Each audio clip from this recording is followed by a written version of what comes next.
G20 का मंच था। मंच पर एक तरफ खड़े थे अमेरिका के राष्ट्रपति जो बाइडेन और दूसरी तरफ खड़े थे सऊदी अरब के क्राउन प्रिंस मोहम्मद बिन सलमान। इस मंच पर जैसे ही सऊदी प्रिंस और बाइडेन ने हाथ मिलाया तो प्रधानमंत्री नरेंद्र मोदी ने दोनों का हाथ थाम लिया। ये तस्वीरें G20 समिट से पूरी दुनिया में वायरल हो गई।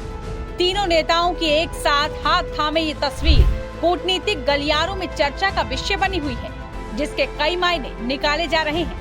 ये तस्वीरें कहीं न कहीं भारत और सऊदी अरब के रिश्तों में बढ़ती गर्मजोशी का सबूत भी दे रही है।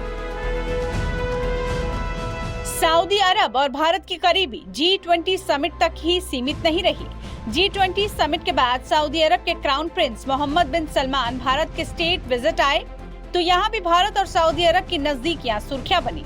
पीएम मोदी ने राष्ट्रपति भवन से लेकर हैदराबाद हाउस तक सऊदी प्रिंस का शानदार स्वागत किया। इस दौरान दोनों देशों के बीच गर्मजोशी देखने लायक थी। भारत और सऊदी अरब ने इस दौरान कई अहम समझौते भी किए, जिसका असर आने वाले वक्त में दिखने भी लगेगा।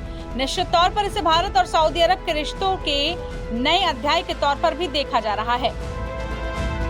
लेकिन भारत और सऊदी अरब के बेहतर होते रिश्तों से सबसे ज्यादा अगर किसी देश को परेशानी है तो वो है पाकिस्तान। कभी कश्मीर के मुद्दे पर अरब मुल्कों को बरगलाने वाला पाकिस्तान आज खुद अलग थलग पड़ा है। सऊदी अरब से उसकी दूरी हो गई है। सऊदी अरब अब पाकिस्तान को उतनी तवज्जो नहीं देता जितना वो भारत को देता है। इससे भी पाकिस्तान परेशान है। इसमें भारत की कूटनीति का बड़ा हाथ है। दरअसल पीएम बनने के बाद नरेंद्र मोदी ने खाड़ी देशों के साथ संबंधों को मजबूत करने पर विशेष जोर दिया है और इसमें सऊदी अरब की भूमिका सबसे अहम है। पीएम मोदी 2016 और 2019 में 2 बार सऊदी अरब का दौरा कर चुके हैं। उस दौरान भारत और सऊदी अरब के बीच कई अहम मुद्दों पर सहमति बनी और कई समझौते हुए। मिडिल ईस्ट रीजन में सऊदी अरब एक बड़ी ताकत है। खासकर इस्लामिक देशों पर सऊदी का गहरा प्रभाव है। ऐसे में पीएम मोदी ने सऊदी अरब से नजदीकी बढ़ाकर पाकिस्तान को किनारा करने में काफी हद तक सफलता पाली है।